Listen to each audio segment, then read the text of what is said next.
बुधवार के दिन अगर अष्टमी पड़ जाए तो ऐसी कोई बीमारी नहीं जिसका इलाज ना हो पाए। हरा मूंग की कटोरी भर लो, उस पर गुड़ की एक थोड़ी गुड़ की बट्टी उस पर रखो, 5 बेलपत्र रख लो, और जिस व्यक्ति को बहुत भारी हम ईश्वर को जानेंगे कैसे, हम ईश्वर को पहचानेंगे कैसे, हम शंकर को पहचानें कैसे?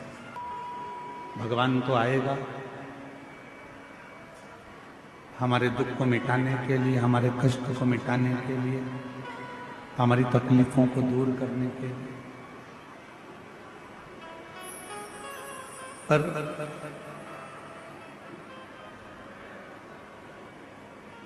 यदि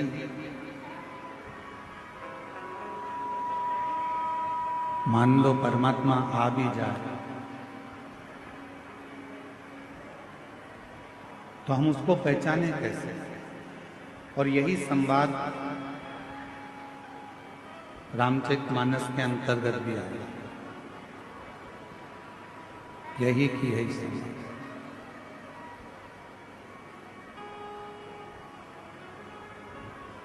मातंग बाबा से शबरी अम्बा ने,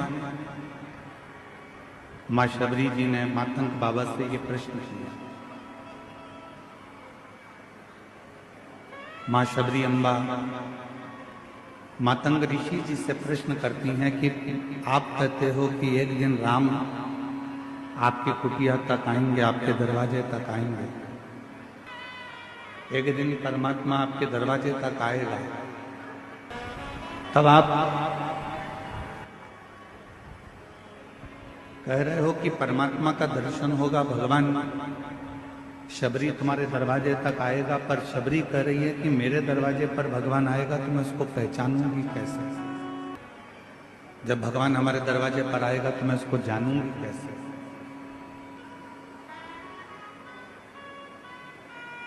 हम उसको पहचान कैसे पाएंगे, हम उसको जान कैसे पाएंगे?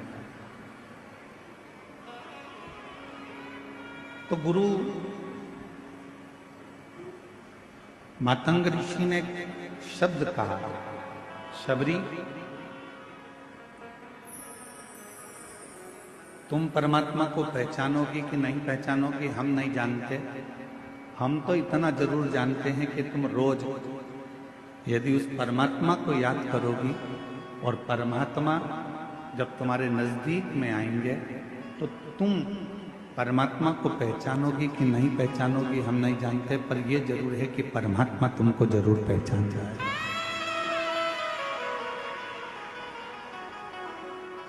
भगवान तुमको जरूर पहचानेगा, परमात्मा तुमको जरूर जान जाएगा।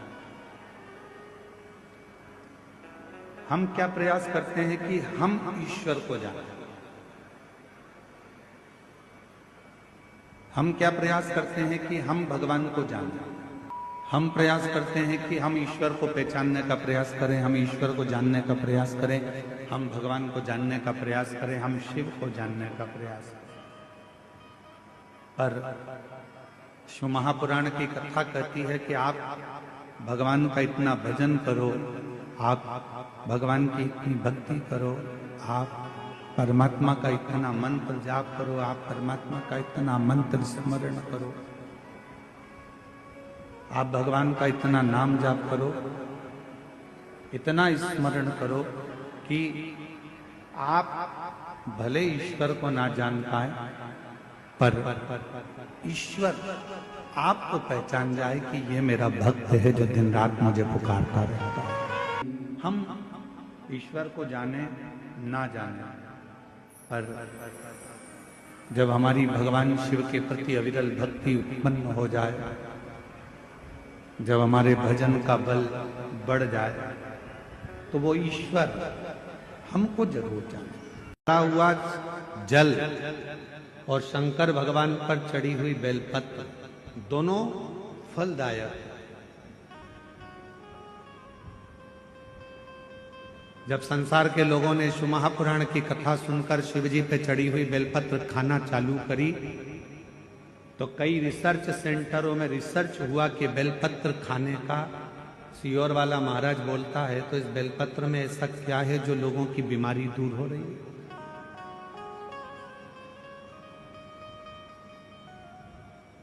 इस बेलपत्र में ऐसा क्या है कि लोगों की शुगर ठीक हो रही है, हार्ट के मरीजों का हार्ट ठीक हो रहा है। इस बेलपत्र में ऐसा है क्या? जब शिव महापुराण की कथा लोगों ने सुनना चालू करा और शंकर भगवान पे चढ़ा हुआ जल और बेलपत्र खाना चालू करा, तो संपूर्ण रिसर्च सेंटरों में, बड़े बड़े रिसर्च सेंटरों में रिसर्च प्रारंभ हुआ कि बेलपत्र में ऐसा होता क्या। महाराज,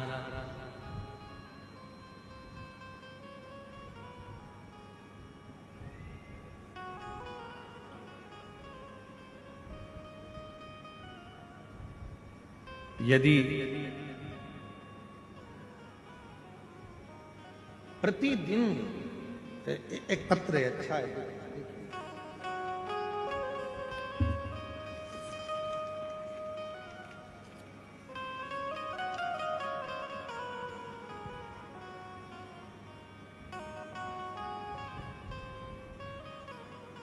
मेरा नाम मोनिका साहू है।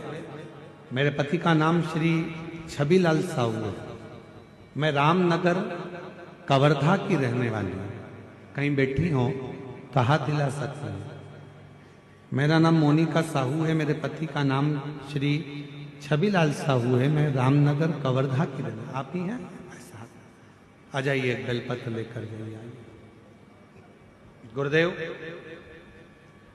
मेरे ससुर जी की तबीयत सन 2024 में सितंबर के महीने में खराब हो गई।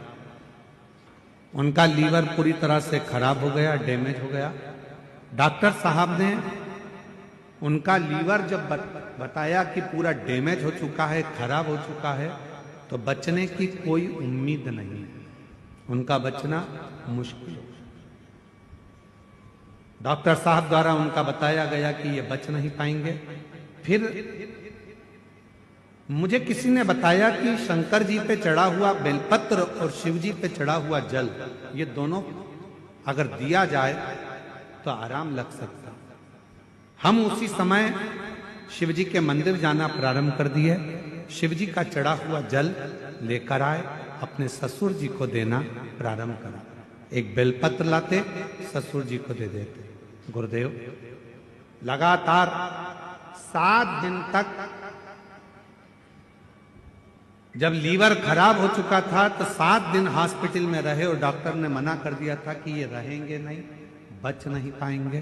पर हम कभी शिव मंदिर नहीं जाते थे, पर 7 दिन लगातार शंकर जी के मंदिर में जाकर बेलपत्र लाकर अपने ससुर को देते, जल चढ़ा। 7 दिन पूरे हुए। 8वें दिन डॉक्टर जांच कर कर बोलते हैं कि अब इनके लीवर ने काम करना प्रारंभ कर दिया है और लीवर अब ठीक होने लगा। गुरुदेव, हम बाबा को धन्यवाद देने के लिए आए हैं कि आज मेरे ससुर पूरी तरह से ठीक हो गए हैं। उनका फोटो भी मैं पत्र में लगा रही हूं कि आज बाबा की कृपा से पूर्ण तरह से वो स्वस्थ हो चुके हैं। उनका लीवर पूरी तरह से काम करना प्रारंभ कर दिया। अब एक बेलपत्र, शिव पर चढ़े हुआ जल, आ जाओ, एक बेलपत्र शंकर पर चढ़ा हुआ जल, क्या इतना उस बेलपत्र में होता क्या? रिसर्च सेंटरों में लोगों ने रिसर्च करा।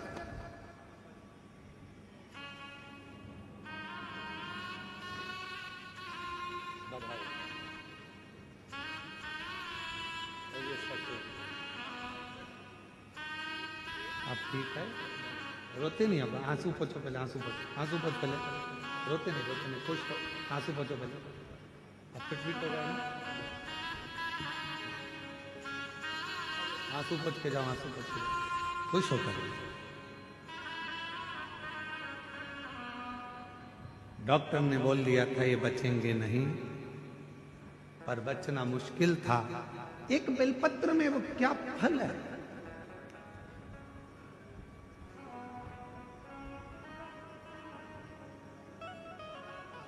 एक रिसर्च में निकला कि सियोर वाला महाराज कहता है कि एक बेलपत्र शंकर जी पे चढ़ी हुई खाओ, शिव जी पे चढ़ा हुआ जल पियो, उसका आखिर लोगों की स्वास्थ्य में कैसे लाभान्वित हो रहा। तब निकला एक एंटी ऑक्सीडेंट उस बेलपत्र के अंतर्गत होता है जो बीमारी को दूर भगा देता,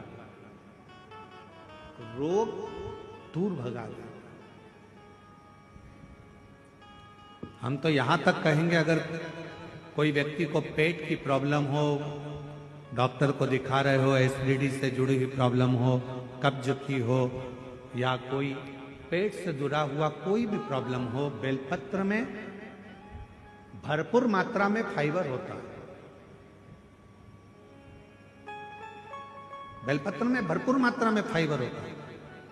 अगर शिवजी पर चढ़ी हुई एक बेलपत्र यदि अवधूतेश्वर महादेव का नाम लेकर प्रतिदिन अगर खाया जाए, कब्ज हो, पेट का प्रॉब्लम हो, या अन्य गैस का, आपाच का, एसिडिटी का कुछ भी प्रॉब्लम हो, यदि अवधूतेश्वर महादेव का नाम लेकर एक बेलपत्र सुबह सुबह शिवजी पे चढ़ा खाना प्रारंभ कर दो, 15 दिन में मालूम पड़ जाएगा कि आपको एसिडिटी हो ही नहीं सकती, कब्ज का प्रॉब्लम हो ही नहीं सकती, गैस का प्रॉब्लम हो ही नहीं सकती। एक बेलपत्र,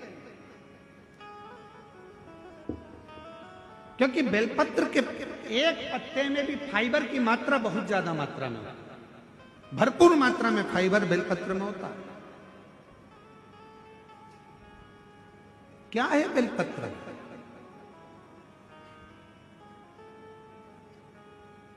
सारी समस्या का हल शिवजी के एक लोटा जल में क्या है? कई रिसर्च सेंटरों में रिसर्च चला कि शंकर भगवान पर जल चढ़ाकर पीने का, उस आचमन का, शिवजी पे चढ़े हुए जल को अपने शरीर पर लगाने का, शंकर पर चढ़ा हुआ जल अपने घर में छींटने का फल क्यों मिल रहा है, लोगों को इतना लाभान्वित क्यों हो रहा है? तब रिसर्च सेंटरों में निकला कि शंकर भगवान के शिवलिंग पर जब जल चढ़ता है तो वो जल चारों तरफ घूमकर उत्तर की ओर जाता है, और वो जल जब हम पीते हैं या हमारे घर पर उसका प्रोक्षण करते हैं, छींटते हैं, तो हमारे घर से दुख, तकलीफ, कष्ट सारे ग्रह अनुकूल होते चले जाते हैं और हमारा आनंद सुख बढ़ता है। परीक्षा में समय की सीमा होती है कि इतने समय में ये एग्जाम क्लियर करना है, इतने समय में पेपर देना है। नौकरी में उम्र की सीमा होती है, परीक्षा में समय की सीमा होती है। गाड़ी में गति की सीमा होती है कि इससे ज्यादा मत चढ़ाना।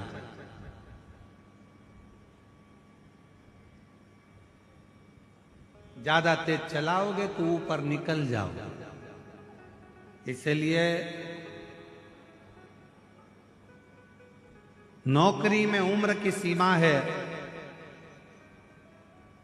महाराज परीक्षा में समय की सीमा है, गाड़ी में गति की सीमा है, पर मेरे शंकर भगवान की अविरल भक्ति की कोई सीमा नहीं है, शिव की करुणा की कोई सीमा नहीं है, शिव की दया। देवराज ब्राह्मण के ऊपर भी मेरे शिव ने कृपा की। बेलपत्र के वृक्ष के नीचे देवराज नाम के ब्राह्मण के प्राण छूट गए, और वो देवराज नाम का ब्राह्मण का प्राण गया, पर शंकर का वचन है माता पार्वती को, जिसके प्राण बेलपत्र के वृक्ष के नीचे जाते हैं या जिसके शरीर के अंदर बेलपत्र का थोड़ा सा भी भाग रहता है, वो जीव फिर नरक नहीं भोग। हर हर महादेव। श्री शिवाय नमस्तुभ्यम। सभी शिव भक्तों के लिए हर हर महादेव। आप हमारे चैनल पर आए हैं, चैनल को सब्सक्राइब कर लें। हमेशा वीडियो देखते हैं तो लाइक, कमेंट और शेयर करना ना भूलें। महादेव के सच्चे भक्त हैं तो कमेंट में हर हर महादेव जरूर लिखें, ताकि भगवान शिव प्रसन्न होकर आपकी मनोकामना पूर्ण करें। इस वीडियो को आपने देखा होगा, परम पूज्य गुरुदेव ने जो उपाय बताए हैं उन उपाय को आप कर सकते हैं।